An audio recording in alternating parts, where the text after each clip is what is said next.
Well, greetings. Good afternoon to you. Thanks for coming along for the Friday edition of the Ride Home. It is. Kath, excited, a little sad to report. Today's the last Friday in August. We're headed to September here. What are you saying? I'm just saying. I'm just telling you the fact. This is the last Friday. In my family, kids are back to school. We had a kindergartner go in and a third grader mask up. Kids are back in school with their masks on. How you doing? I mean, I'm fine. Well, now I say the last Friday. But you said that like that, and now I'm like Why? melancholy. We got plenty of nice weather in September. Okay. Okay, you know that. Okay. And then, of course, you and Christy having your fall drinks to look forward to. But she likes those fall drinks. I don't really like them. I mean, I support her need to have them. I thought you were doing the pumpkin I want her spice to be thing. No, I'm not into that. I just don't like coffee. Right. I mean, I'll make the apple crisp. Remember, I did promise, I believe, on the air that I would make it because I bragged that it's the best apple crisp in the world. What is that? Are you bringing it in? Yeah. Well, that's Let's go. That's a lot of pressure. Can't wait. All right, good. Yeah, I'm bringing it in. Christy, are you a cook or are you a baker? I am. Hey, here you go. What do you like to Listen, make? Two I out of mean, three. it depends. So I have to go back to my parents' house to make anything because basement. my kitchen's so small. Right. So I have to go back home. Sure, there's nothing wrong with that. But, like good cookies, pies, cheesecake. Fabulous. Well, dare I say that on the day that Kath brings in the apple crisp, why don't you bring something in too? No. That means I have to go all the way back to my parents' house. Oh, right. Plus, we don't need to, let's just spread it out a little bit. We can't have all that love at one time. We need to, Well, I mean, what if I want 2 pieces of appreciate- apple crisp? well, if I'm making a whole pan, you're going to have You think? a lot. There's a lot of people It's here not in like the I'm going to studio. make a little bit. Well, I'm not feeding everybody. Is Randy Well, still you in there? can't. Now he left. Okay. You can't put up a wall. You can't walk in with an apple crisp and go, not for you. It's got like what your elementary school teacher said. You going to chew that gum? Is that you get enough for everybody? It's the same thing. This is a whole radio station. I don't think I can bake dessert for all the people. I don't think you can just go into your office and close the door. I don't want to eat like that. Then I'll feel like guilty. Like guilt eat. I'm now taking on all these. Now, Christy, there's a lot of pressure, and I don't know if I can get into it now. Okay, we'll have to. How about this? I'll have to regroup over the weekend. Let's eat in the parking lot. Okay, we'll just go out. We'll go out, stand by your car. I have this friend. Chow down. Here's some apple I have crisp this in your friend mouth. who has a lot of children, and she has been known, and I'm not using her name, so it's fine. This is anonymous. She's been known to. She has like a walk-in pantry, with a door, an actual door on it. Yeah. She's been known to walk in there with a sleeve of Thin Mints and not come out until they're gone. I fully support that. She's been known. You know that. I mean, growing up with 7 kids, all of us to devise our own little sort of food hoarding techniques. Because, you got a bag of chips. I'm not going to share that bag With everybody. So we get like special so if hiding you're not places. sharing your bag of chips with your 6 siblings, you think I'm making apple crisp for 20 people? Listen, I was 9. Whatever. Okay, just saying. All right. That's all it is. All right, beyond the food hoarding segment here on the ride home, let's take a look at the national news, Kath, or just the news in All right, general. sure. Well, as we always do, we kick off the show by giving us that. So start the day, the top 4 at 4. I mean, start the day if you just woke up. Sorry. It is the ride home. I transitioned. All of a sudden, John thought it was the morning show we were doing. This day, holy smokes, Number 1 apple crisp went bad. for Friday, August 27th. Yeah, what do you got? While the rest of the world is trying to stamp out COVID-19 Delta variant, British researchers are making progress growing a carefully controlled batch in a lab they hope to use to infect volunteers. That sounds bad. How about that? It's a sci-fi film gone According bad. to the Wall Street Journal, the effort marks a new phase in the UK's human challenge trials, the only COVID-19 studies in the world intentionally exposing participants to the virus with the goal of developing new vaccines and treatments. Great. It'll be like Mr. Bean stars in Dawn of the Dead. That is not good. Number 2. 2 17-year-olds from the U.S., Anastasia Pagonis and Gia Pergolini, which are fabulous names, won gold and broke world records in their respective swimming events today at the Paralympics in Tokyo. Fabulous. According to USA Today, Pagonis' first place finish in the women's S11 400-meter freestyle earned the U.S. its first gold medal of the Paralympics. Now listen to this. The S11 grouping is for athletes with low visual acuity or no perception of light. The teenager has 2 million followers on TikTok. where she shares videos educating her followers about visual impairment. She started losing her vision at age 12 due to a genetic disease. God bless her. Pergolini set the world record for the S13 100-meter backstroke twice in the same day, first breaking the record in the event prelim before shattering it in the final. Pagonis and Pergolini both sound like Italian Americans. They're roommates in Tokyo and are both making their Paralympic debuts. First, though, they're celebrating their historic performances today with Coke Zeros and 2 ice creams, not 1. That's what they said. Funny. Number 3. William G. Clotworthy, who was the in-house censor for Saturday Night Live from 1979 to 1990, who decided what Eddie Murphy could say, what kind of jokes Joe Piscopo could make. He died in a hospice facility in Salt Lake City at the age of 95. Wow. According to the New York Times, Mr. Clotworthy, who described himself as a, quote, professional square, had never seen an episode of SNL when he arrived in 1979. A trained actor, he fell in love with the show and its brand of satire and worked with its writers to tweak questionable material. Mr. Clotworthy by then was in his mid-50s. He was liked and respected by the show's anti-authoritarian young cast, and he laughed when they called him Dr. No. Fabulous. How do you get that gig? And number 4. Don't look now, but the Pirates are playing a better brand of baseball as of late. I'm telling you. How about last night? I know. Last night they topped the hated Cardinals by a score of 11-7, and Gregory Polanco was instrumental, going 3 for 4 with 2 doubles, including a 2-run line drive to left. The Buccos scored 8 in the 7th. It was really fun. It was really fun. The whole game was fun. Only 8,618 at PNC Park, though, which is tragic but expected. Right. Although that was the tickets sold. They were Right. said maybe less than 5,000 in the park. That's actually much worse. Yeah.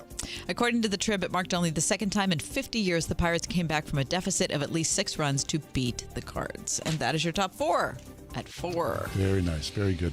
All right. How about Mr. Clotworthy?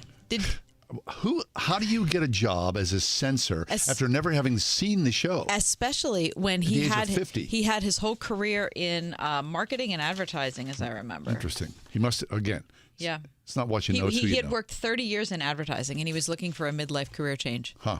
And Yeah, NBC picked him up. Listen to this. He said, a writer once asked me what was the first thing I did when I read a script each week. And I said, I laugh.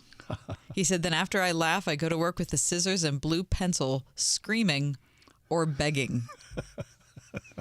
Isn't that funny? That's a great gig. He would remain in and around the studio up through the broadcast, watching nervously from the control room to make sure no one let slip an obscenity. Mm-hmm. He said the hardest part of the job is to say no and make them like it. Yowza. Good job. How old was he? 90? 90, What? yeah. Fabulous. Mr. Clotworthy. Mr. There's a name Clotworthy. as well. All right, let us take a quick break. Come back. Our Friday show. Our monthly guest, Andy Masek, joins us from the Senator John Heinz History Center in the Strip District. I think he's talking about Picklesburg and some swag that the History Center has. Some Heinz swag. At the, It's the best swag. at the gift shop, which is the best gift shop in the city. That's next.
Andy Masek joins us from the Senator John Heinz History Center.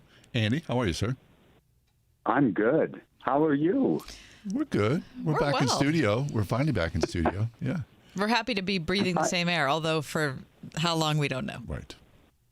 You know, I'd like to be there breathing the same air with you. And, we're getting back to normal slowly but surely. I know it seems like we're taking tentative steps now as we're trying to figure out the new normal. But Right. At least we can talk virtually. And those of you who are bold enough to come out, the Heinz History Center is open to the public with some great offerings. Fabulous. Now, Andy, throughout the pandemic, you have been yourself imaginative in how you would engage the public. Now, case in point, last weekend's Picklesburg, the Heinz History Center, you were a major force there, I would say. Yeah, tens of thousands of people came out to the bridges, the Three Sisters bridges, and we had a Picklesburg, and people came to our double-wide booth, and we gave out pickle pins, just like the pins that H.J. Heinz gave away in 1893 at the World's Fair. I know Kathy still has her. Listen, I have it on my jean jacket right now.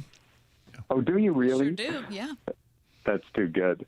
Well, we gave out those pickle pens, and we told people about some of the great products that we've developed and are now available online through our e-store, because we've had to learn to be creative, as you say, John, about how we meet and greet and interact with the public. And so we have virtual programs through our website, podcasts and virtual tours and that sort of thing. But you can also go shopping. And so we've come up with a whole new line of products that I think will really interest Pittsburgh. Fabulous. Now, Andy, I wonder if Pittsburgh is unique because, even as people, for whatever reasons, job changes or retirement or whatnot, people leave the city, but they always, I think this is true, people carry Pittsburgh with them around the world. Yeah. And I know, like in my own family, I've got family that are far gone, but they often send me things that of interest about the city. So you're saying the gift shop at the Heinz History Center, it has things that people out of town would go, oh, there's a piece of Pittsburgh. I'm interested in that. That's exactly right. And I think Pittsburghers are more like this than anyone else in the world. You're right. We carry Pittsburgh in our heart, but it's also nice to carry it in your pocket, too. And so one of the things we have is Heinz flavored lip balm you can now get, just like chapstick. You can get ketchup flavored, mustard flavored, relish flavored, or Heinz 57 sauce flavored lip balm. I like it. That? Now, I have to say, as someone who, I'm the product of the H.J. Heinz Company. My parents met there. And so if it wasn't for H.J. and all the product, I wouldn't exist. Even I, though, am a little... What? Something about the mustard lip balm. It doesn't sit with me. Yeah. Andy, have you tried it? Those of us who have significant others and occasionally share a smooch, Right. I'm not putting any mustard lip balm on, but it's a great gag gift. Yes. Or if maybe there's someone that you're not so interested in, maybe give them one of those, it's like a Heinz repellent. 57 sauce. No, It could be. Maybe if you were dieting, you just kind of go, give me a little taste of mustard to make you sort of pass you, sort of help you, right, yeah. right? Give you a little something to Ruin chew your on, so to appetite. speak. No, I Exactly. like it. I got some relish on my All lips. right. Well, if you're really into ketchup, we've got some products. There are pennants with ketchup bottles and go. big 57s on it. There's, for kids, there's youth infant-sized beanies. Your baby would look like a tomato because it's a red knit cap with a green stem on the top. I'm into this. With the Heinz Keystone on it. Oh, yeah. It's a great product for a baby. And then if you got a real little one, we've got a big dill onesie. That's great. It's all green. It's got a big Heinz pickle on it, and it says I'm kind of a big deal. Yep. I love that. I do too. Now listen, so we're talking to Andy Masek. He's the president and CEO of the Heinz History Center in the Strip District. Listen, this is, if you've never been to the Heinz History Center, this is the time to go, right? Your kids are back in school and you're thinking, you don't want to go with them because maybe they distract you from all the terrific, like, historical stuff that is packed in this building. Well, now you can go on your own. I mean, I can't tell you how much I love it there.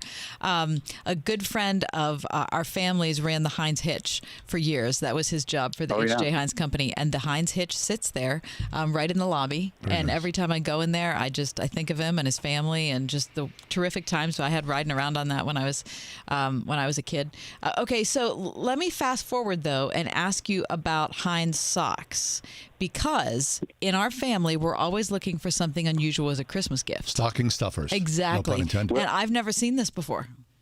No, this is a brand new product. They're red socks with green bands around it, and around the ankle it says Heinz in big letters, and it's got the skyline of Pittsburgh on it. They're athletic socks. They're beautifully made. So the Heinz skyline socks are a big seller. And if you are interested in holiday gifts, Christmas gifts, and you find yourself in a pickle and don't know what to get someone, well, you could get a pickle glass ornament. I mean, it's glassy, it's classy, it's like 7 inches long. It says Heinz. I own it, and I bought it at the Heinz History Center. Get out. Mm-hmm. I bought it 2 Christmases ago because I was down there doing a thing, with Andy, and I stopped in and I saw that ornament, and I thought, that has to be mine. So it goes right at the top of the tree. I've got the angel at the top. I've got the golden pierogi, and this goes right next to it. You are a true Pittsburgher. Okay, I'm glad you brought up the because I'm on the website right now, Andy, and I'm doing a little early Christmas shopping. The pierogi pillow, Kath. This could be right up your alley. I mean, it's not my pillow, but it's pierogi pillow. No, maybe I have to say it's pretty ugly. It is. It's an ugly pillow. And it smells like looks cheese. Exactly like a giant pierogi. It's 24 inches by 12 inches. It's 100% polyester. You can throw it in the washer. You can have pillow fights with it. It's a monster pierogi. if that's what moves you. And if it doesn't, there's another thing that I really like, which is, these mugs where if you put hot water in them, things happen to the outside, sure. The text of the color, mug. Yeah. Right. Well, the Mr. Rogers one that you guys have is a crack up to me because his sweater changes. Oh, my gosh. It's amazing. I have one of these. I actually use it. Do you really? As you pour your coffee or your hot water in, I can't take my eyes. I'm mesmerized to watch his sweater change colors. And, Mr. Rogers, Fred Rogers, was colorblind.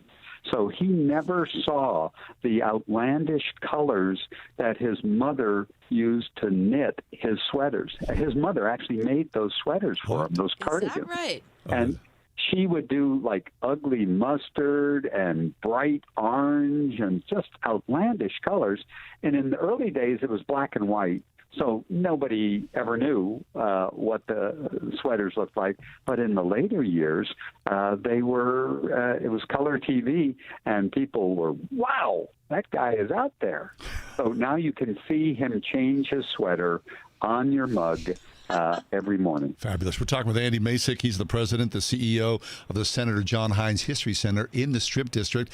And truly, I mean, I can't go overboard on this too much because it's the truth, Andy. That Heinz History Center, the gift shop. It is the greatest. It is the greatest in the really city. Is. Really, if you're a Yinzer and you want to please another Yinzer, this is the place to go. And you can come to the History Center. We're open 7 days a week from 10 to 5, or you can now shop online through our e-store. Just go to shop.heinzhistorycenter.org, and you could get all these things delivered to your home. Welcome to the 21st century. Wow, that is awesome. Terrific to talk to you today, Andy. Yeah, Andy. Hey, I hope to see you soon at the History Center as our world gets back to normal. Oh, man, that's good. Bring it on. Listen, the Heinz History Center is open for business. It's a great place to go and wander around. The things you'll discover, the delights you'll have. Take the kids as well. Heinz History Center right in the heart of the Strip District. We'll take a quick break, come back. It's our Friday feature, This or That, next.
It's time now for This or That. It's our Friday delve into the ridiculousness of life. It's pretty simple. Kath has two things. I choose one.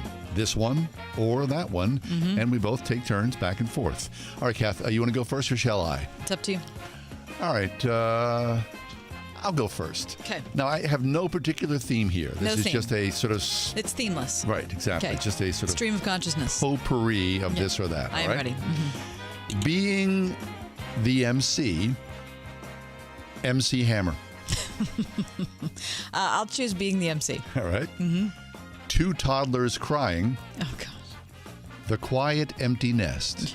Oh, I'm going to go with the quiet empty nest. Yeah. I had a hard time with the crying toddlers. Daffy Duck. Foie gras.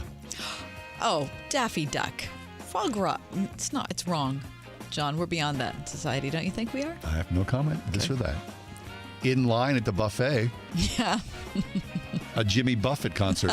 I cannot stand Jimmy Buffett. I'm sorry. I'll take the buffet 10 times out of 10 times. Being woke. Going to bed early. I'll choose actually being woke because I cannot go to bed early. I just can't do it. I Being can't. woke, really. A river cruise. Cruising on the Riviera. Oh, would I love... Oh. I mean, the river cruise was nice, but I'll choose the Riviera easily. Have you cruised on the Riviera? No. Okay. William Shakespeare. Steak and Shake. I'm going to go with William Shakespeare. Good choice. Yeah. Constipated. Incontinent. Who asks a question like that? This or that. Who asks a question like that? Constipated, incontinent. I mean, okay, I choose today constipation. All right. The group Peaches and Herb. Reunited. I love them. Peach Gobbler. Oh.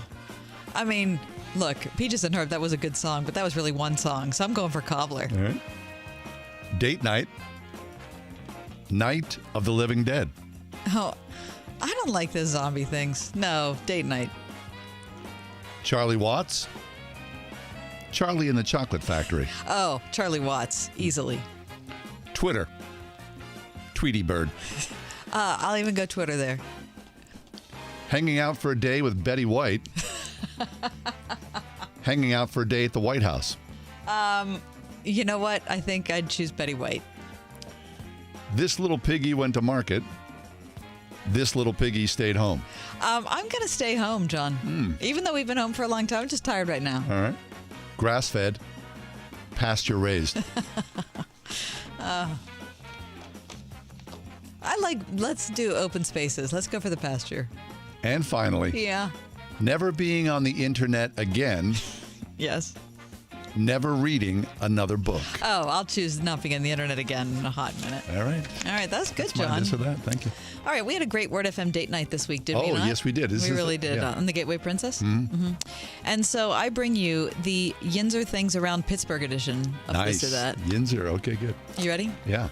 Snow cone from Gus and Yaya's or Italian ice from Rita's? Oh, no. Gus and Yaya. Since your dad was a lad, of course I'm going for Gus and Yaya.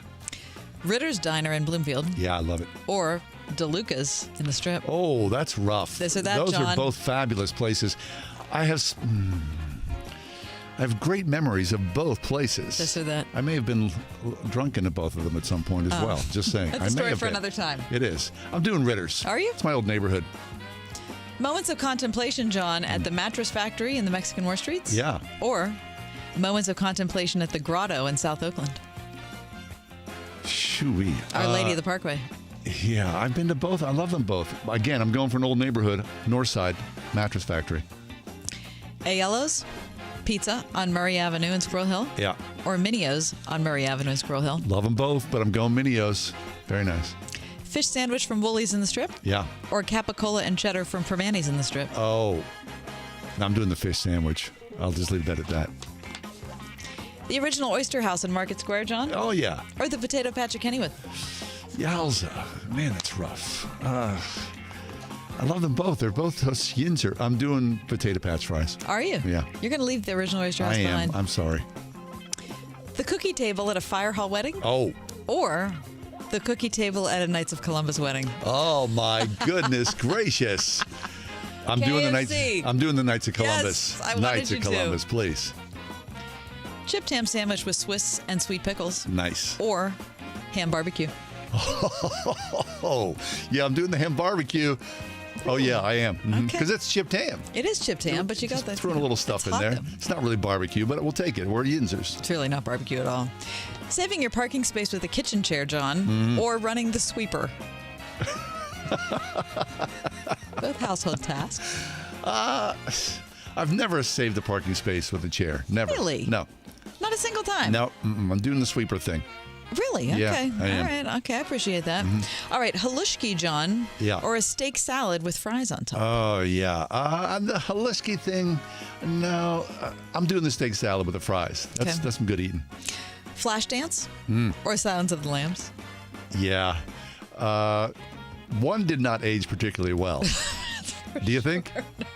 I mean, Although she ended up having a fine career, but that was She did. that was the low point of it, I think. yeah. Jennifer Beal. Yeah. She was in the news this week. Was she? About a League of Their Own that she Oh. had withdrew because of Madonna. Oh yeah, she was mad about that. Right. I'm doing Silence of the Lambs, of Are course. you? Yeah, 'Cause sure. John, for those of you who don't know, John was in Silence of the Lambs. Okay. Don't blink. Okay. Going an entire summer without Turner's iced tea, John? Oh. Or going an entire summer without Heinz ketchup? Oh, forget it. Give me the ketchup. I need the ketchup every day. It's like a lifeline. And lastly, a hot dog at PNC Park? Yeah. Or 3 dozen pierogies in Ziploc bags, including the butter and the onion, from the basement of a Polish church. Oh, no. I'm as much as I despair over my beloved Bucks. Yeah. I'm doing a dog at PNC Park times 10. I am. Incorrect. Very That's it. nice. Okay, that's this edition, the August 27th edition of This or That. precious.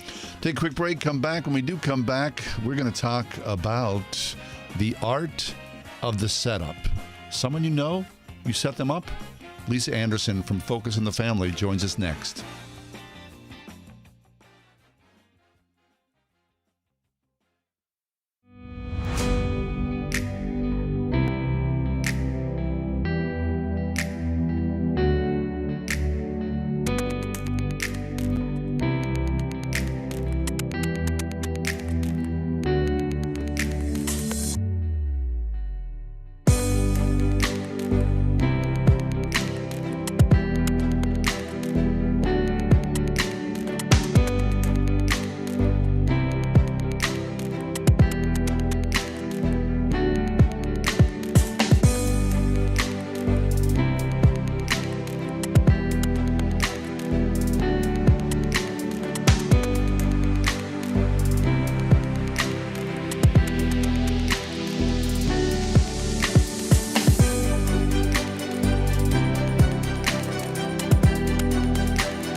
The art of the setup.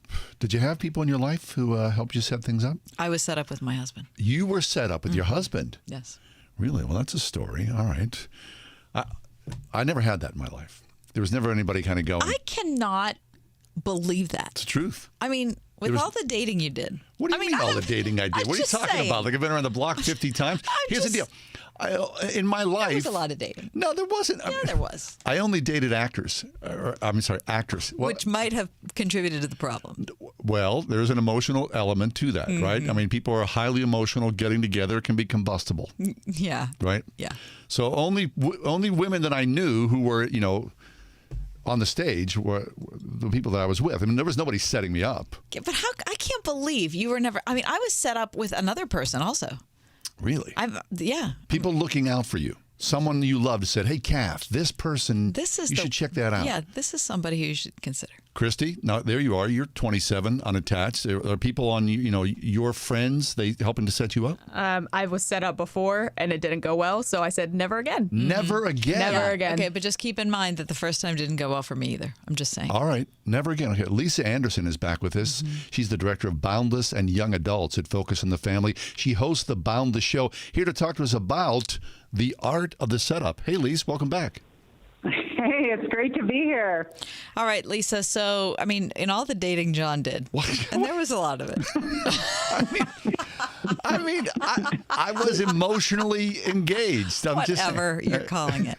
Anyway, he was never set up. Lisa, I can't believe that. Now, I hear that you were set up and that you had to fire the person who set you up.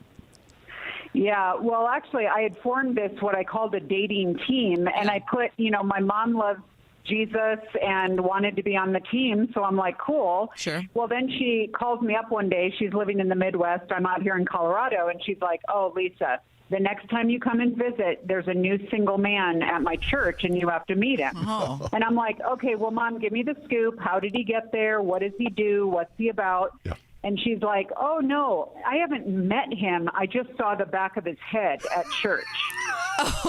And I'm like, is this really what it has come to, that we've now settled for just the backs of heads that qualify for your daughter? So she got fired on the boots on the ground portion of my team. She stayed a prayer warrior, which I was grateful for, but I had to kick her out big time. That's a low bar. With love, though. Yeah, I get that. I think it's probably the right choice for you, Lisa. Back of the head. The perfect back of the head for you, Lisa. Mm-hmm. Yeah, didn't know a thing else about him. I'm like, how'd you even find out he was single? And she's like, oh, I think someone told me at the coffee time or whatever. I'm like, okay, well, whatever. But it's tricky. I mean, now I have had some good setups too, but I seem to be this person that gets set up with people, and then the next person they're set up with, they marry. Oh, so I'm no, you're like the person ground. before. Yeah, I'm the trainer. So I don't know what that's about. So, yeah, I don't know. Hopefully y'all will find some good setups for me out of this. So All right. Okay, all right. First of all, I can't imagine. I'll keep my eyes open. Second of all, Lisa, so do you still have a team in place? I do, actually, yeah. And Tell it's, me. it changes over time. So I always say, for my team, and I recommend this to other people too, it's got a fair number of like married couples / mentorish types on it. Because I'm like, you know what? If you're married, you probably know what you're talking about. Maybe a couple peers, because they're just eager and invested. And they're the good ones for me to dramatize every situation, so that's always good. And I make sure that there's both, women and men, when I get the married couples in there to kind of give some good. I mean, the biggest qualification, though, is that a person has their head on straight, that they have wisdom and discernment, and that they are a truth teller. Yeah. Because that is, you need someone to tell it to you straight, because both when you're in the process of looking for someone, and then certainly after you find someone, if they're halfway decent, you just like lose your mind. You get crazy, and all of a sudden you're writing off red flags, you're making excuses for them. So a dating team is necessary. Very good. Okay, now, Lisa, I feel bad for anyone who's out there dating now, because in a generation, things have changed tremendously. I mean, we're going from the dating team or seeing people face to face to all of a sudden swiping or, doing eHarmony and whatnot. It's got to make things really challenging. Well, yeah, and I mean, this is where I say, like, unless you're Indian or Jewish, I mean, people have pretty much abandoned you.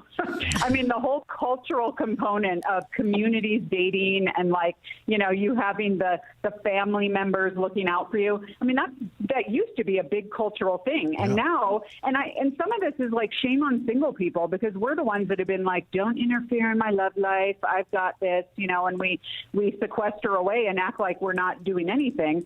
Well, the fact is we need people to jump in and be part of that. I mean, it used to be that, again, talking about my mom, this is another one of her classics.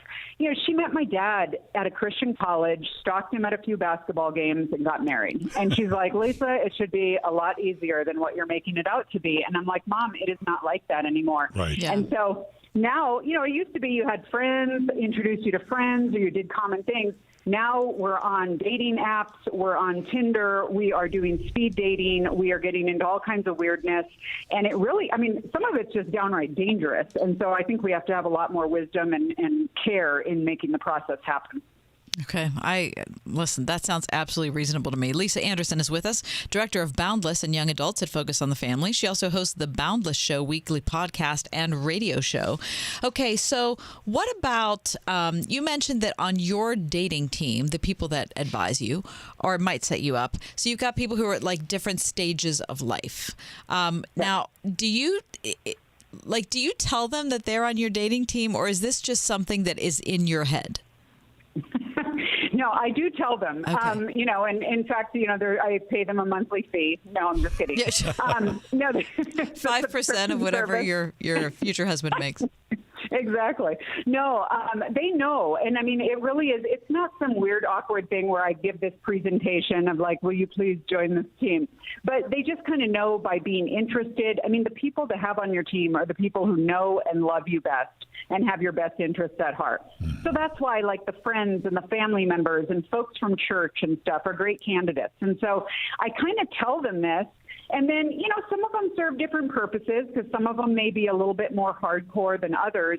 But I let them know that they're going to help keep me accountable. They're going to be kind of allow me to process stuff with them. They're going to keep their eyes open for potential candidates because, I don't know everyone and stuff. And they might have someone exactly in mind that could be a great fit for me. And then, then they get into some difficult stuff like where I was referencing, if all of a sudden I'm completely ignoring some big time red flags. I even go so far as, and this is super controversial, I mention it in my book, The Dating Manifesto, as well as when I speak. I always say when you have your team in place, you pick 3 people on that team, and these are going to be the ones who are like really willing to tell it to you straight, and they really are wise people. If all 3 of them agree that you are dating a loser, you cut it off, no questions asked. Really?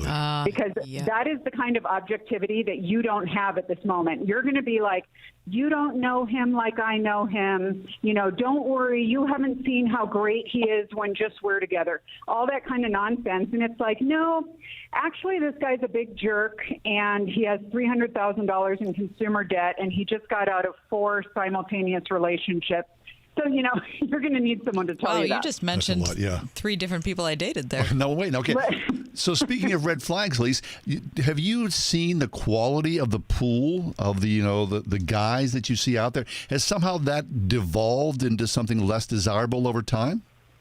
Well, I think the problem is, and I don't, I feel like I'm an equal opportunity, bagging on men and women when I do this, because I think it's both ways. There are people out there who are players who are male and female.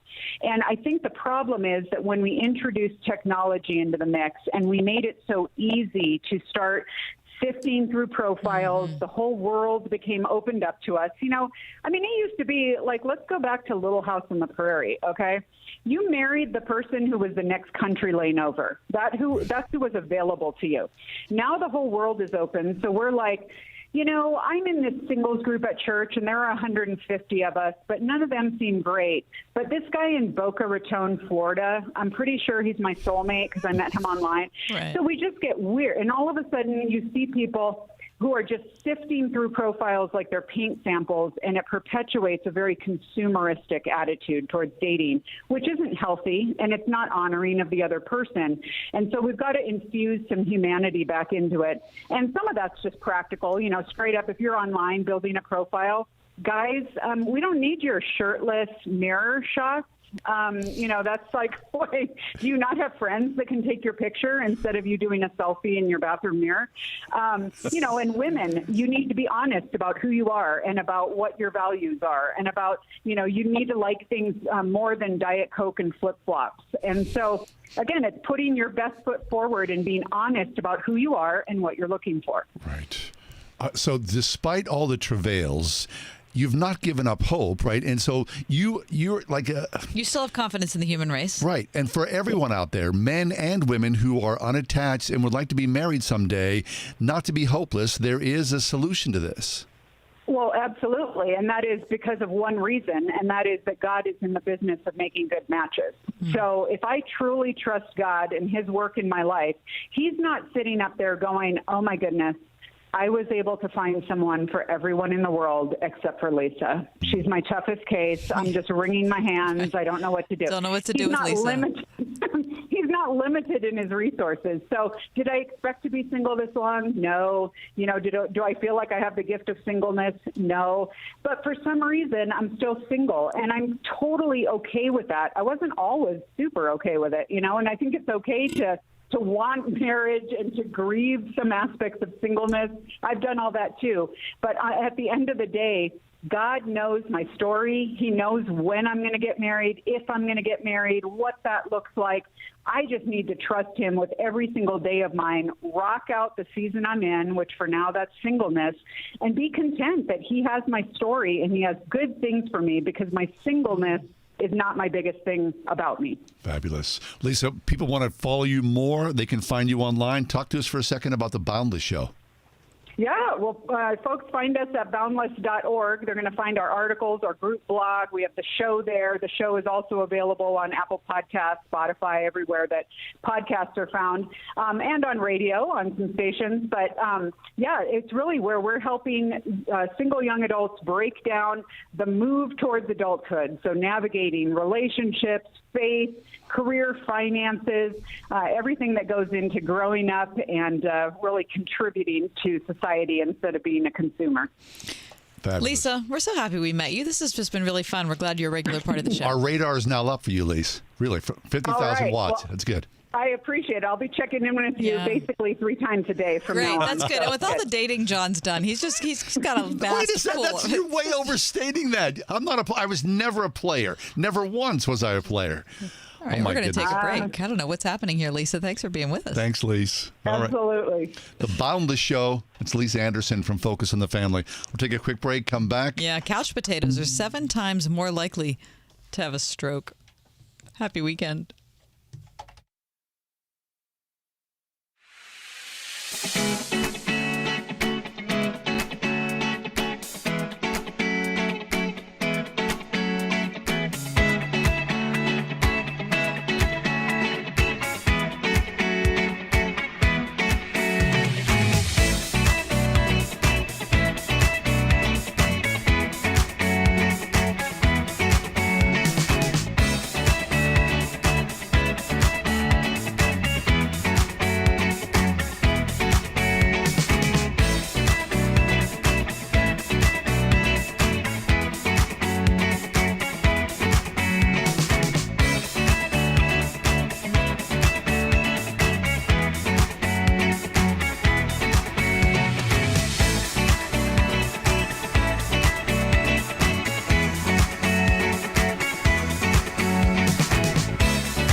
A new study out. Not surprising with the results, but this is interesting. A study finds that sitting in front of a computer or television all day is not actually the healthiest activity you could pick. Really? While that may not be a secret, a new study reveals that the sedentary lifestyle like this makes someone 7 times more likely to suffer a stroke than physically active people. Researchers with the American Heart Association, I'm reading from studyfinds.org, find that adults under the age of 60 who spend a large part of their days sitting during leisure time are at a much higher risk for both heart disease and stroke. On average, adults spend between 10.5 to 12.5 hours a day using smartphones, computers, or watching TV. Adults between the ages of 50 and 64 spend the most time of any age group doing so, according to the AHA. So get up and move around. Okay. Please. I mean, that seems like a big number. That'd be horrible. 7 times Yeah. more likely. Yeah. All right. So speaking of moving around and, doing things that are healthy, what's it called? It's called Banana Lovers Day. All right. I'm a banana lover. I love a banana. Yeah. Portable and delicious. Oh my gosh. Rich in antioxidants, magnesium, vitamin C, vitamin B6, protein, fiber, riboflavin, niacin, iron. It's good for heart health. I mean, it helps in treating depression. It's good with so many things. Come on, wait a And it comes second. with Hold on. It comes A with its own- banana helps its with own depression. Comes in its That's own ridiculous. carrying case. It's like the most ideal thing. Also helps in weight loss, vision improvement, improvement of digestion, and stronger bones, John. Who's that, from the Banana Foundation? Kind of. It's from theworldatlas.com. Anyway, a banana I'm helps with asking you depression. now, however, the top banana producing countries in the world. Ecuador? Where do you think? In the top 5, but not number 1. So that's number 5. Okay. I'm impressed that you guessed that. I didn't guess Ecuador. Colombia? Wrong. Paraguay. Also wrong. I'm just going. Though I appreciate your attention to a small country that doesn't get a lot of it. Give those to me, please. Okay. Number 4 is Brazil, Okay. right? Fine. Number 3, a place that you've been and love, Philippines. Very nice. Yeah. Did you have bananas when you were in the Philippines? I did. I had little bananas. Yeah. The plantains. Yeah. I had little bananas when I was Southeast Asia. Number 2, China. What? Really? Yeah. No surprise. And number 1, what do you think number 1 is? Any clue? Not Paraguay. India. Hey, India. Very nice. Yeah, I'm kind of surprised by that. Yeah. We were talking the other day about having a banana split. Oh, listen. When's the last time you had a banana split? Years. I love a banana split.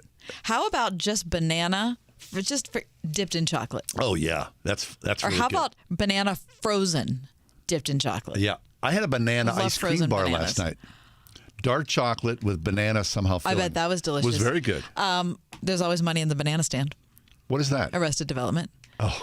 The banana stand, the actual banana stand on Balboa Island is fabulous. They roll them in nuts. Oh, I'm happy. Yeah. Frozen banana, chocolate, rolled in nuts. Very nice. So happy a Banana Lovers Day from all of us here Eat at it the up. Ride Home. Just saying.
Welcome back.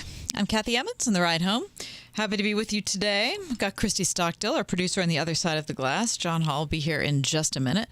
Want to tell you, I don't know if it's too early. I don't think it's too early. For crying out loud, it's like 5 minutes after 5. Your weekend has begun. I mean, if you're still working by now on a Friday, then I think it's probably, a little late. But look, John's joined us. That's sweet. Hey. How long have you been back? Oh, yeah, a couple of minutes, John. So you were doing something there in the kitchen, or what's going on? I was making a cup of coffee. Were you? Did you make one? That's a first. No, Yeah. that might be a I've first. done that. I've done that several times. I don't think I've ever done that. My apologies. Well, to it was everybody. exciting for me. What the hoodly? The only problem is my arms weren't long enough to hit the I'm thing over there. sorry there to show up late for my own show. Yeah, I mean, it's a rare and who wonderful could thing. possibly do that? My apologies. I told everybody their weekend's begun. Oh, so is thanks. yours. But you already knew that's why you were making yourself a cup of coffee. I'll never do that. You know what? I was trying to figure out that machine back there. Were you? I'm kind the of Keurig. Yeah. Mm-hmm. That's hard with that button. Took a long time. I just took That one I just kind of button. Yeah, I thought I was a little upset there or something. I don't know. Anyway, have you heard about the story about the guy doing the canoe trip I across can't country? believe this. Okay, here's the deal.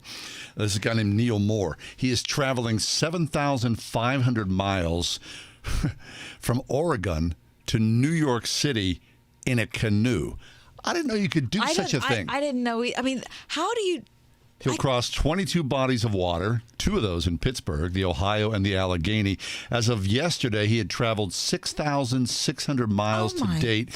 His goal is to document America from the water. He paddled 890 miles on the Ohio, averaging 2 miles an hour. He arrived Wednesday afternoon, plans to leave here Monday, and then travel the Allegheny. He said it's a little bit crazy, but he loves it. He said, I want to experience my home country, experience it by seeing so many parts of it up close and personal. Heck, you and I were on that boat on the Gateway Princess. We loved it. Imagine, I think it would be dangerous. Listen, I've done a lot of canoeing. Have you? Yeah, because I grew up on a lake. Yeah. And so we had a canoe. I was in it all the time. I just don't enjoy canoeing that much. Why? It hurts my back. Okay, It's always hurt my back. Right. I don't know why that is. I don't know if it was the kind of canoe we had or whatever it was, but it just hurts my back. So the thought of doing it for 7,000 miles? 7,000 miles. He's close. He's only 400 miles away from his destination. He grew up in L.A., moved to Africa with his family as a teenager. He said he eats freeze-dried food. Of course, he drinks lots of water. He said there's been times that other boaters have offered him an ice-cold beer or pop. He said it's wonderful. He doesn't own a home. He sells African art to make money. He has a cell phone and a marine radio. He doesn't have any family. His brother died when he was 13. His mom died when he was 19. He doesn't have a relationship with his dad, who died in 2012. He began the journey February 9th of 2020. He barely made it out of Oregon 30 minutes before the governor locked down the state because of the coronavirus. There was a 9-day stretch where he didn't see anybody. He said it's surreal. The plan is to dock in New York by mid-December, where he hopes to paddle around the Statue of Liberty along the way. He stayed in hotels, camped by himself. He also stays at homes of people who hear about this journey. That's so cool. A kayak would travel faster, but Moore likes the tradition of the open canoe, an early mode of water transportation. He paid $650 for the canoe. It weighs 60 pounds, 16 feet long. He wears muck boots, shorts, a T-shirt, a baseball cap, and a personal flotation device. Isn't that cool? That's so outside my frame of reference. But he's not having coffee like I am right now. My apologies. So what does he do with his canoe when he's in the hotel? They don't talk about that. Probably can you lock it up? No, you can't lock it up. How are you going to lock up a canoe? You ever go to the canoe club? Yes. Isn't That's that very wonderful? nice. Yeah. Very nice. Right here in the city of Pittsburgh. I love it. Yeah. On the Allegheny River. Mm-hmm. Yeah. There's so much I want to know. He's got to be in great shape. Can you imagine? Of course. He's in killing shape. And he's been eating freeze-dried food for since a year last and February. a half. Yeah. Well, yeah, I would imagine, something like this, there's got to be somebody who's doing his sort of like social, right? He's on Instagram. Yeah. So a friend has got to be documenting How this. long is he going to be here? Till Monday morning. Let's get him on the show on Monday. Have him delay a little. All right, I'll find him out. All right. And I'd love to see him. What's his name? Moore. I think it's not Andy Moore. His name is D. Let's go back here again. Neil Moore. Neil. Mm-hmm. I'd love to meet Neil. Yeah, it's really cool. All right. Look for him on Instagram. Okay. Neil Moore. Neil Moore. Okay, all right. Okay. Steelers' last preseason game is tonight versus Carolina. I will not be watching. John. No, watching. I have no care. Christy. Really? You're going to watch Christy? Yeah, she's going to watch. I have no desire. She watches them all. God bless her. Do they play next Sunday? No, they don't play for 16 days. Oh, that's weird. Yeah, Why we don't is start that? the season for 16 days. Wonder why. I don't know. Just a scheduling quirk? I Tonight is the beginning of high school football. Boom. Right. Friday Night Lights. Yeah. I love a high school football game, don't you? I really do. It's a lot of fun. I really do. I'd rather see that than a Steelers preseason game. So nobody's Without going a to play doubt. it. So Najee Harris isn't playing. No. Big Ben isn't playing. No. Nobody, so Guys they're- are fighting for their jobs, right. So good for them. Right. I mean, I'm glad. I hope it's a terrific night for whoever's fighting for their job, but I'm not going to watch it. Right. I don't know. But I would like to go to a high school football game. Sure. Right. And, I said this at the top of the 4 o'clock hour. The Pirates all of a sudden are playing good baseball. I think Wait, they're don't get carried away. They beat the Cards. So they're what? 5 out of 6, I believe they are. I'm not going to buy into it. I'm just not. All right. Sorry. Just to follow the Pirates, whom I love, is just the trail of tears. It's such a It is. it's a heartbreak. It's terrible. It really is. Terrible. All right. Okay. What are we talking about Yeah, here so next? coming up next, we're going to talk with President Paul McNulty of Grove City College. We're going to talk about what it means, if you can, to be heavenly minded in higher education. Right. All right. We'll take a break. Come back. It's the Ride Home with John and Kathy, the late edition. It's Late the Go edition. Get Your Coffee edition Right. of the Ride Home. My apologies. 50,000 watts waiting for a cup of coffee.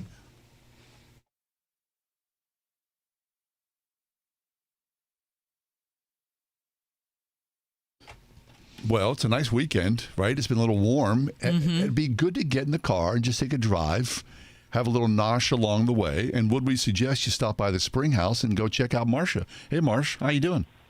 Hi, guys. Great. How are you doing? Good, good. Marcia. I got to tell you, I was thinking about you yesterday because it's very, I've shared before, I don't have air conditioning in my house. John doesn't have air conditioning in his house. And Me neither. You you don't neither. either. No. God Oh my bless gosh, you. we are bonded. The It's three a of us. trifecta. We finally made it. This is what I was thinking of. I don't know. I seriously do not know why this came into my head. I thought I would love to have some Springhouse chocolate milk on ice right now. I thought that yesterday, Marcia. Okay, so for people who've never had Springhouse chocolate milk, what is the deal? Why is it so magical? Is there something special added to that? Love. It's all love. It's incredible. Thank you. And I love it, too. I had a friend who used to tell me she could only have a shot glass for what it's like. Oh, my Yeah. gosh. But we just started making different flavored milks. I talked a little bit about last week, but anyway, we're making this coffee milk. Again, it's called Morning Milking High Test Coffee Milk, and people have been loving it. We've been getting a great response to it. And then this week we made strawberry milk, and it is so yummy. I don't even know if we're going to make it through the weekend with what we made. Really? Really? It's been flying out the door, yes. Okay, And now it wait a minute. Right up there with the chocolate milk. Okay, now wait a minute. Go back to the coffee milk. Is that milk you put in your coffee or is it coffee flavored milk? Oh, it's coffee flavored milk. It's made with nitro coffee. What? So it's super strong coffee. I mean, my heart, and so I don't drink a lot of coffee, but I really love the coffee milk. But when I drink it, my heart knows it. It's like, Oh, that sounds bet that's so so good. good. Oh, no, wait. No. And then the strawberry milk. Now, look, the only connection Yeah, I have to is- strawberry milk is Nestle Quick. Please. Which No. I can smell with the powder right now. Yeah. Yeah, I was just going to tell you, Nathan and I were talking last night, and I was like, I have been helping with milk, and I'm like, what smells so sweet? And I smelled my arm, and I'm like, oh, it's me. That's funny. All right, if you're looking to smell sweet, then show up at the Spring House this weekend. Drive down there. Try the strawberry milk. Try the chocolate milk. If you haven't done it, you my are gosh. missing out. You are not going to be sorry. No, you will not. No, we can't overstate that. And always great food on the menu. Marsh, have a good weekend. And I'm coming down for some of that nitro coffee. Boom. There we Sounds go. great. Excellent. Thanks, guys.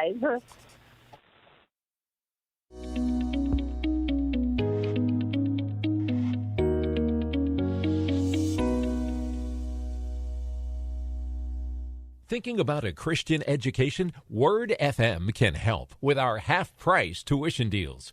Go to wordfm.com/tuitions to see the list of participating schools and colleges.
Okay, school's back in session. Thank goodness, right?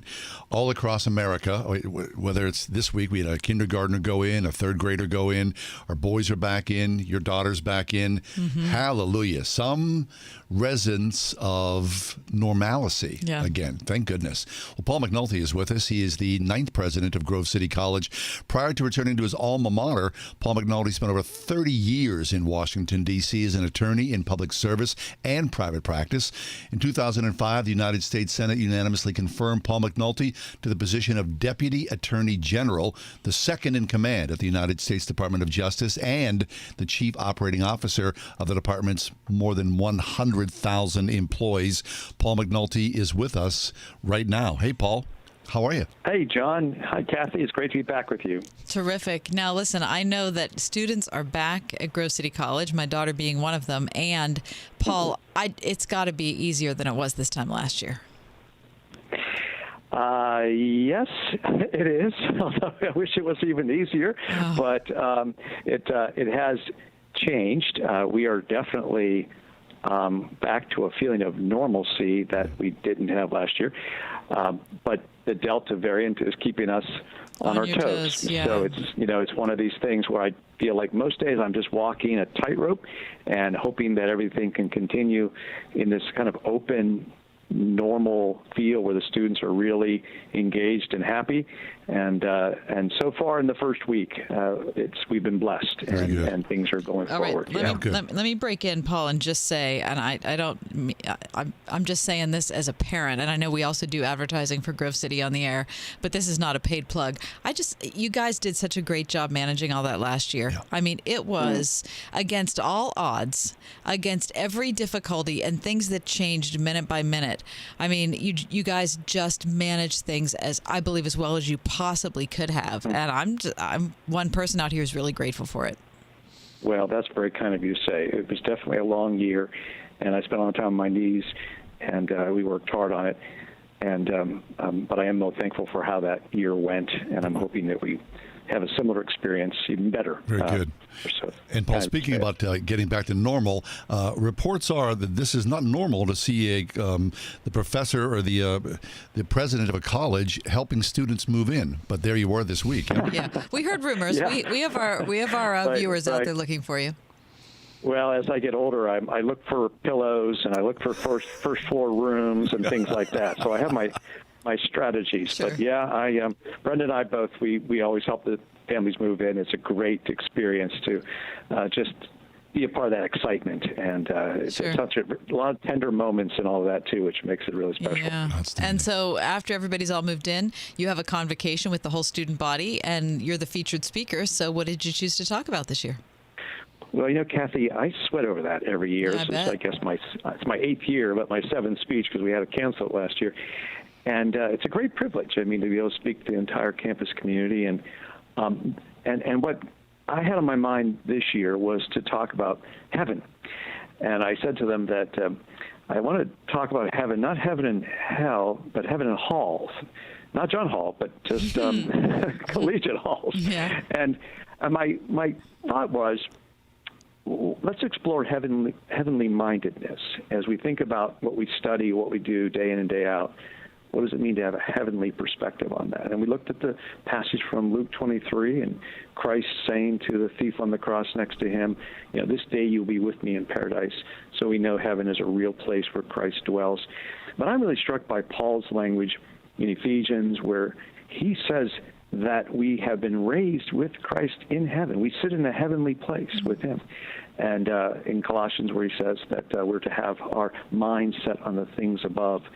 And so I wanted to explore with our community, what does it look like for us to bring heavenly mindedness into everything that we do?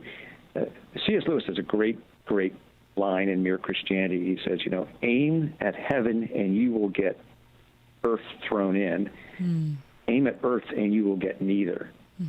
And the idea, of course, is that if we're going to understand the world we live in, we have to see it from the Creator's perspective. And if we do that, we understand the world. If we rule out the Creator, we won't understand the world, and we certainly won't understand the Creator. So that was sort of the the gist of what I was trying to communicate. When you speak to a chapel full, and I'm sure there were thousands of kids there, Paul, what is the connection? I mean, in this day and age, right, a lot of people are not heavenly minded at all. It's a tall order to speak of heaven, to speak of holiness. Yeah, you never know, really. It's something that I've had to accept, too, which is there's such a providence in all of this as far as who's listening and how it's impacting them day in and day out. And so any pastor goes through the same thing. And it's a question of continuing to raise eyes and open minds to these truths and then trust the Lord and who is benefiting from it and how it's impacting them. And what we do get a chance to see, though, is that in so many lives it is making a difference. You really do see, because of this, just the nature of young people and how they're willing to hear things and be changed at this stage, you do see the impact, which is just a fantastic experience. And so I've tried to stick with themes, too. So this start of the year, I'm going to speak to the captains of our varsity teams tonight, and I'm just going to talk about the same subject. So if you sort of stick with it, maybe after a few times it starts to sink in too. Amen. Paul McNulty's with us, 9th president of Grove City College, former U.S. Deputy Attorney General. Paul, John and I have to spend, because of our job, a lot of time on social media. And, it's just a cesspool. We've talked about it before. It's just, people who seem to think that they are, the only incisive thinker and need to broadcast their opinion and then devalue everyone else's. I mean, it's a difficult time to engage publicly about any issue whatsoever, because you just might dip your toe into one thing and you have no idea the kind of avalanche of dislike that's going to come back on you.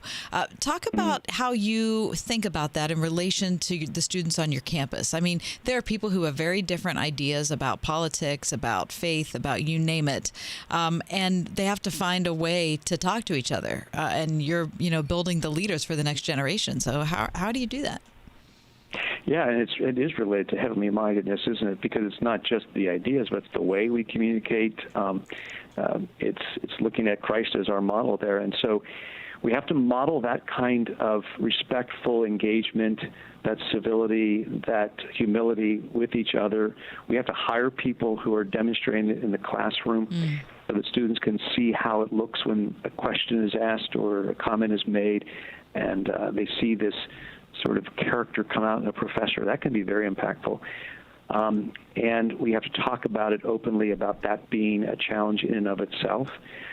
I've been getting some, I get a lot of emails and a lot of communications, and they're always very nice. And this critical race theory has become such a hot button issue in our country right now that it's touching, conversations everywhere. And people want to say, well, I've heard this was said at Grove City College. And my answer to that is, I want our students to come through this college more aware of the issues of the world rather than less. I want them to be more equipped to be able to think clearly about the hardest questions. Yes. But to have the time and opportunity here to do it the right way, to discuss, to disagree, to learn more, but protecting them from just ideas, not talking about things because they're just not permitted, is not really the wisest approach. The conservative side needs to be careful not to be cancel culture in the other direction. We have to be willing to take on complicated ideas, but talk about them carefully and to bring truth to them, and find out where there are things where we, in humility, can learn and where we have to stand by our principles very clearly and be courageous in that regard.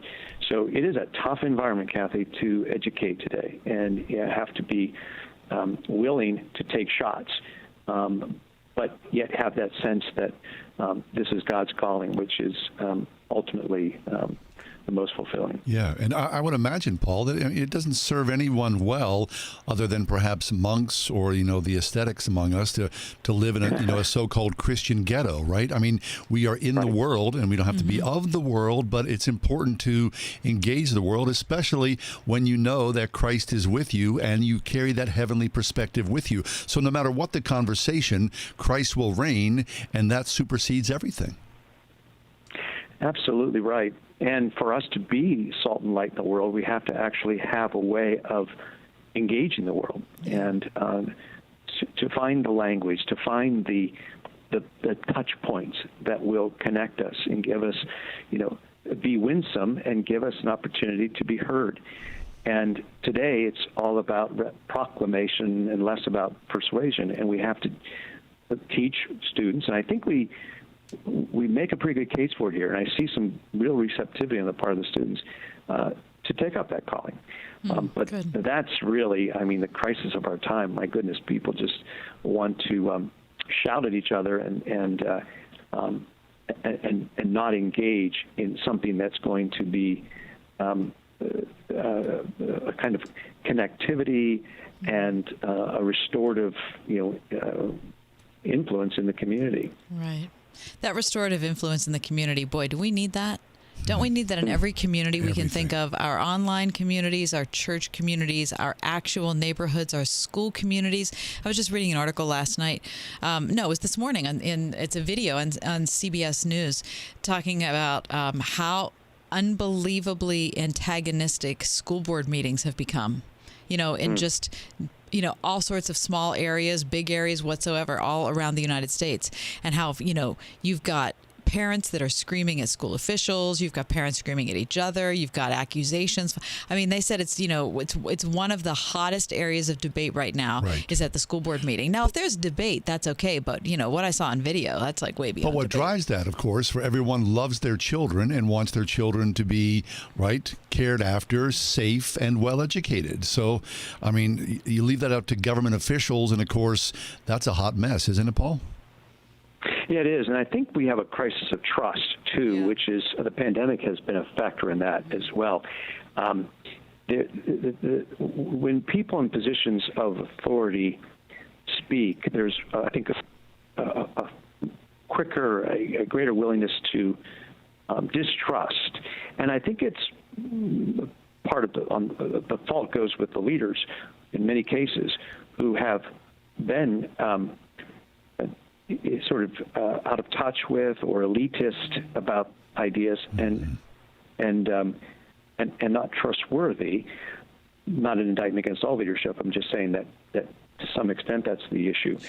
And so right now the young people don't know who to trust, and their parents are distrustful. And it's impacting so many things. If you look at the way in which even COVID is being addressed, this issue of trust is a big part of the whole story, and a lot of that trust has been lost, and we have to find ways to rebuild that with solid leadership, where people get back to the idea of what it means to trust a leader and the work that is being done on behalf of the community. Yeah, there's a lot of rebuilding that has to be done, right?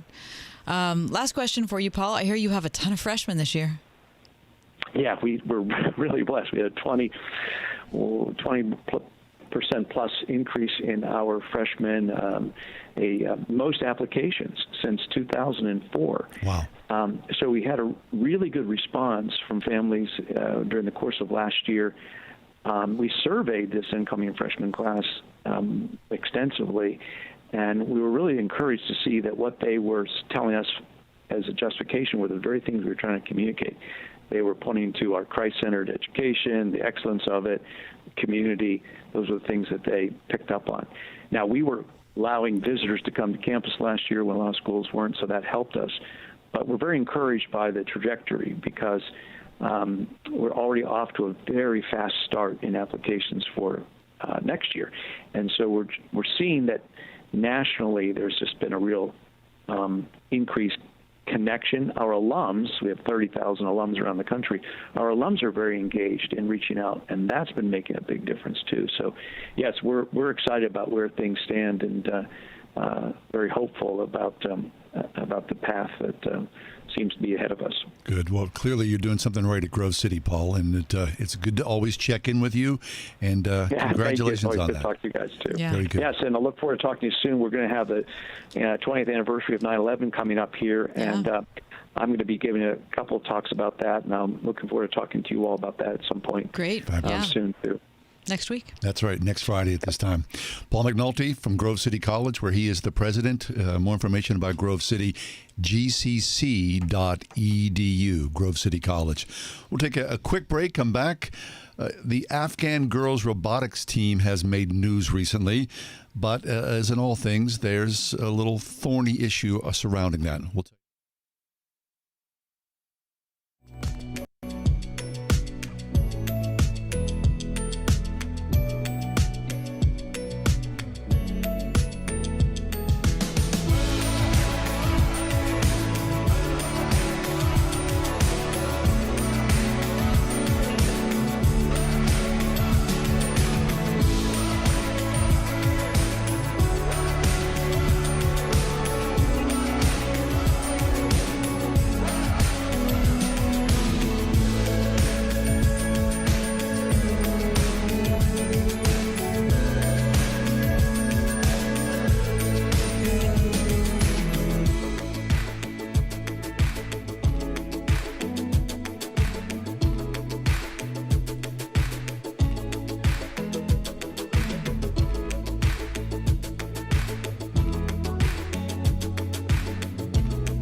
It was maybe a week ago that, as one of my top fours at 4, I brought up the story of the Afghan girls robotics team that was evacuated from Afghanistan from Kabul to Qatar. And part of the story was that a woman from Oklahoma, a mother of 11, who had met them at some kind of international scientific competition, was so consumed with concern for the girls that she had worked a way to get them out of the country. Right. The woman's name is Allison Renault. And as you said, she is a mother of 11 from Oklahoma and a graduate of Harvard University. So can you imagine 11 kids and graduating from Harvard? It's a pretty amazing story, just that alone. I thought it sounded great. However, Now, there's never, when you hear a story, something like that's incredible like this, there's never just one sort of straight ahead path. So, as you said, Alison Renault met these young women, the Afghan robotics team, at a scientific gathering. And when she heard what was happening in Afghanistan, Alison Renault recounts the story and said, I was so moved that I knew that I had to do something to rescue these young women that I knew. So at first she said she reached out and she thought, well, I'm going to just travel myself to Qatar and make my connections work. Well, she realized, she'd put herself in danger and, perhaps, lose her life, and then her 11 children would be up without a mother. So through her connections, she reached out to a friend in Qatar, and they were able to wrangle, apparently, some doors that were able to open. Now, however, the problem is, though, that when someone reaches out like that, and someone with a little bit of media savvy starts to tell the story, other media outlets pick this up, and things can quickly get twisted. So, Alison Renault started to tell this story from Today.com, which is the Today Show. Right, and then she went on NBC. Right, and so the Today Show had picked her up because she was famous in some ways for being a mother of 11 and at the same time graduating from Harvard. She told this story. Now, in all innocence, I believe that she just told this story. I don't know. However, what happened was other media outlets picked this story up, and then they misreported that she herself had traveled to Qatar to make this, this freedom for these young Afghan girls. And then then it was picked up by the Wall Street Journal. CNN's Brianna Keilar. I'm not familiar with Brianna, so I could be mispronouncing her name. She interviewed Renault, telling her, quote, "This really is an extraordinary story. I think a lot of Americans who are feeling helpless and want to do something need to hear." So did an NBC affiliate in Oklahoma. And Alison Renault said, "I just had an overwhelming, dreadful feeling that the girls were in a lot of danger." Now, a lawyer, however, today for the team's parent organization says that Ms. Renault has overstated her role and has, in fact, put the girls and their families at risk because of her repeated claims that are undermining ongoing rescue efforts in the country. Right. So, I think from what this I'm reading from, are you reading from the Washington Post? Yes. Okay. I think the woman has exaggerated her role. Could be, perhaps. Maybe some people, are like the spotlight and they lean into it like a moth to a flame. There probably is some element of truth to that. However, the bottom line is this, that the Afghan girls are safe, and apparently their families as well. Whether Alison Renault had much to do with it or not, I guess in some ways beside the point. But people do like to be the hero. Well, yes. And the Afghan girls robotics team doesn't seem to be very happy about it. Their lawyer said this today, quote, "It is highly unfortunate," this is written to Alison Renault, "It is highly unfortunate that you would use such a tragically horrible situation for what appears to be your own personal gain." What kind of gain? She's getting a lot of publicity. I mean, the Wall Street Journal actually said, and I remember reading this article last week. The Wall Street Journal said that she should be put in charge of the Afghanistan evacuation effort because she'd been so successful in getting these girls out. I don't know. Okay, so that's apparently one of the things that made the girls so angry. Now, Renault denied that she's done anything but tell the truth. She says, "I'm above board, and if you don't tell the truth, then you have nothing else to show for it." She told this to the Washington Post in a phone interview and said she was perplexed but undeterred by the blowback against her efforts. She said, "The attention I've gotten has allowed me to help other Afghan women, so I don't see any reason for me to stop." All right. Well, that's fine. I mean, I would hope that... they certainly think that she should, apparently. Well, the Afghan girls are safe, right? So whatever anger they may have directed at, one American woman, well, they're out of harm's way now, which is a very good thing. And whatever notoriety or, famous claim that Alison Renault now has, the hope is that those who are in harm's way will be rescued and find themselves somewhere where freedom reigns on that soil, whether it's here in America or Europe or somewhere around the world, right? I think that's the bottom line. Now listen to this.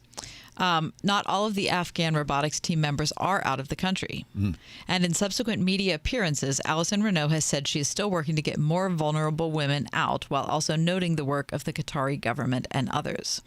A Facebook fundraiser entitled Afghan Girls Rescue Fund has raised more than $50,000 with money going to Renault's nonprofit organization. Renault said that all of the funds raised will go to the girls who've left the country, but isn't sure how to get them the money yet. PayPal. She said she's been inundated with requests from Afghan women since her media tour, and is working with a former NASA general counsel and a Yale Law School team, and has an extraction team on the ground in Afghanistan. Those are her words. "I'm not going to leave one behind," she told Glenn Beck on Tuesday. "The one thing I'm missing is planes." Well, praying, whoever those people are, young women, little babies, old people, men and women who are in harm's way, they find themselves safely out of the dangers of what is Afghanistan. Praying for those soldiers who lost their lives, for the heartbreak of their families as well, for everyone who's invested in this. Safe passage and peace to them all.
It's been another week. That means it's time for John and Kathy's Week in Review. What was everyone talking about this week? What we just talked about. Yep. Afghanistan, right? I think everyone's been talking about that, praying about that, thinking about that. Those poor people, our servicemen, their families, and the tens of thousands of people who are clamoring for some measure of safety. Yeah. What do you say? Yeah. Next. What was a conversation that made you think? There were a lot of conversations that made me think this week. You know, the one I went with was on our show Tuesday 410.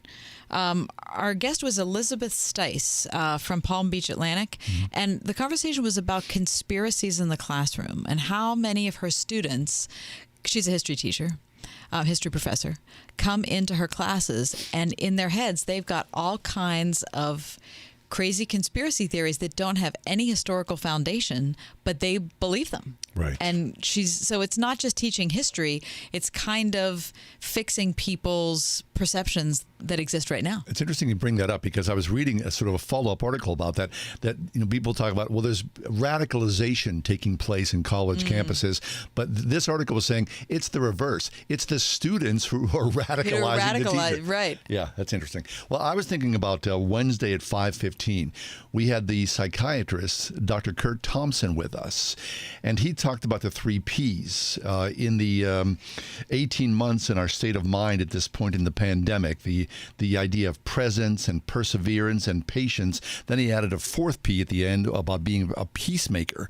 But really what struck me about that conversation is that Kurt has been with us for many, many years, and he became deeply emotional at one point in the conversation, which is unusual, I believe, for a psychiatrist, sort of to show his hand, to show, I think, in some ways, what these 18 months have been for everyone, whether, you're a first responder or you're whatever it is you're doing, but especially for those men and women who are looking at our mental health and trying to help us through this process. What effect does that, having to speak to people who are just crushed every day, and they hear that again and again and again, and there's Kurt, a psychiatrist, he himself became deeply emotional about this. I've been thinking about him and praying for Kurt Thompson. Yeah. Next. What did you eat?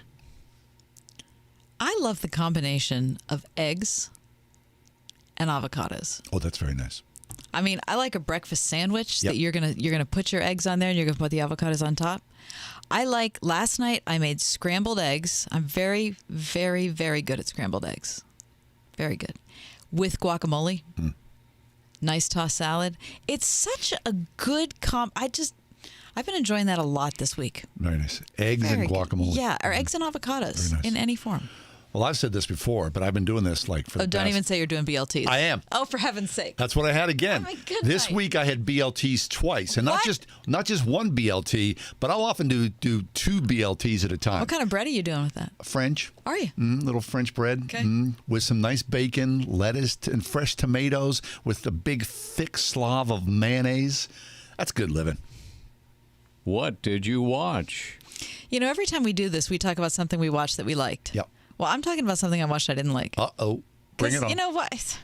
I watched this show called Magic City. It was on Stars, apparently. When I never got Stars. Wait, you but told it's me streaming. to watch this. No, I said that I thought maybe you would like it, but I didn't. I got to tell you. I'm glad I didn't tune So it it's in. like a Mad Men type of thing. I didn't watch Mad Men either, but it's I like for Mad the Men. exact same reason. I watched Magic City, okay, which has a bunch of very talented actors in it. And after 2 episodes, I hated everybody. Oh, yeah. Every last person. Okay. Thought I'm done. Oh, No good. Magic City. For Magic me. City. Well, then I'll see your Magic City All right. and raise you The Chair on Netflix. Now, I watch this show because any number of my actor friends are in this show. Oh, okay. Of course, it was filmed here in the city of Pittsburgh, I think largely on the campus at Chatham University. And it is about academia. It's the chair of an English department at a small college, and the English department is struggling.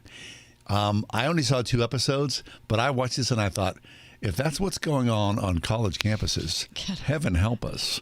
So, Magic City in The Chair, I got it. I just say avoid it. Yeah. What hacked you off? There was just a really, really tragic story about the death of Father Thomas Mackenzie, who was a Nashville Anglican pastor. He passed away earlier this week along with his 22-year-old child. He was taking him to college. And, I never met Thomas Mackenzie. I'd heard about him for years just because we have common friends. He just seemed like a really wonderful person. But just the thought of a family of 4 and 2 of them dying at the same time in an absolutely such an unexpected way. They died in a traffic accident, and I've just been so grieved thinking of this family. And I don't know who I'm hacked off. Who am I hacked off at? I'm kind of mad at God. Like, how do you let these things happen to your people? I'm hacked off at the world because it's such a broken place, and I don't know. It's just a hard thing to take in. Yeah, that is a heartbreak of a story. What am I hacked off? Well, get in line, I guess. Here's what I'm hacked off about. President Biden quotes from the book of Isaiah before a moment of silence for service members. Quote, "When the Lord says, 'Who shall I send?' Well, the American military has been answering for a long time. 'Here I am, Lord. Send me.'" Are you kidding me? I mean, people... Christian nationalism hits both parties, doesn't it? 2 Corinthians. 2 Corinthians. But we are I don't need to confess anything. We're just so biblically illiterate in this country. I mean, whether you're a believer or not, it's the bedrock, I believe, of civilization. Western civilization. Yeah. Of all forget Western and civilization. So the president, who shall I send? Right. The U.S. military? Here I am, Lord. Send me? That's just crazy talk. It's crazy. That's painful. We are poorer of a society when we misquote scripture like that. That hacks me off. What was the best news you heard this week? Stefan Wisniewski retired yesterday. That's not great news. I've never met Stefan. He played here for the Steelers and played, for Penn State and has 2 Super Bowl rings, I remember. But what I loved about it is he made such a beautiful statement of his faith when he was retiring. Yeah, you're right. And he said he was excited to be a pastor. He couldn't think of anything more exciting than teaching people more about Jesus. I thought, we met Leo, his dad, multiple times, hung out with him. It just made my day. That's powerful stuff. Yeah, it was really beautiful, beautiful statement he made. All right, best news I heard this week. I know this is funny. Date night. It was a great night. I mean, really. I mean, we always talk about, we're going to go out and meet the public. Yeah. We had a really, really good time. We really did. So that's what I say. Yeah, all right. That's good. That's the Week in Review. And that's John and Kathy's Week in Review.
Got weekend plans? Can you go out and about?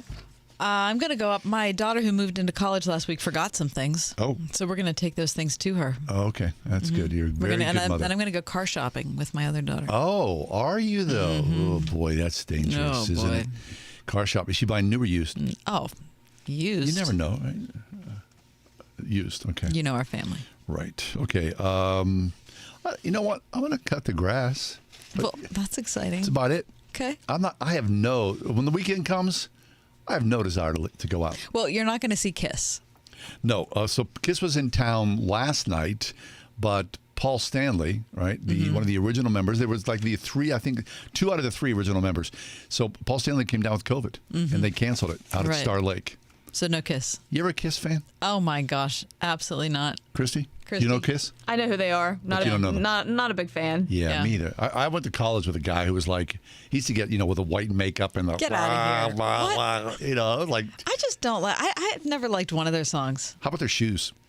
How about their whole thing? I want to go walk around with those shoes once, just to kind of walk around. Really, like 9'5". Really, boom, boom. Anyway, something. No Kiss. Okay, Disney on Ice this weekend. You ever go to like the Ice Capades? Sure. We were kids. I loved the Ice Capades when I was a kid. I thought that was me? that. I mean. And then you get on skates for the first time and you think, I guess I'm not doing that. Yeah. Disney on Ice is in town at the PPG Paints Arena. All right. The Westmoreland County Fair. That's always a fun Friday thing. and Saturday, Sure. yeah. Okay. And I do hope that they have Demolition Derby. Because I'd love to go see that. Dave Matthews is in town tonight. Yeah, he's at Star Lake. Okay. You a fan? No. Neither am I. Okay. You a fan? No. No, the 3 of us. Wait. Oh, I'm so sorry for Dave Matthews. We bring it up and all of a sudden we're dissing the poor guy. Mean. All right. Walnut Street Street Fair. Oh, yeah. In Shadyside. Yeah. Saturday and Sunday. And on in Squirrel Hill, there's a street fair there as well. They're closing Murray Avenue off, apparently. Are they? Yeah. Okay. Spin Doctors in town at Hartwood Acres for a free show. I like that there band. You go. Okay. I mean, they weren't. It's not like my top 5 bands of all time, but I like the Spin Doctors. Spin Doctors and the Reservoir of Jazz series in Highland Park, featuring Roger Humphreys on Sunday. Sounds like fun. Dollar Bank, The Lion King Cinema in the Park, and Forrest Gump's at Riverview Park on the north side for free. Forrest Gump is there himself. I like that movie, but one scene screws the whole thing up. And you go, really? He gets very upset. What the heck was that all about? I do get upset about that because I'm not saying you should. Otherwise, it's a really great film. Okay. All right. Have a good weekend.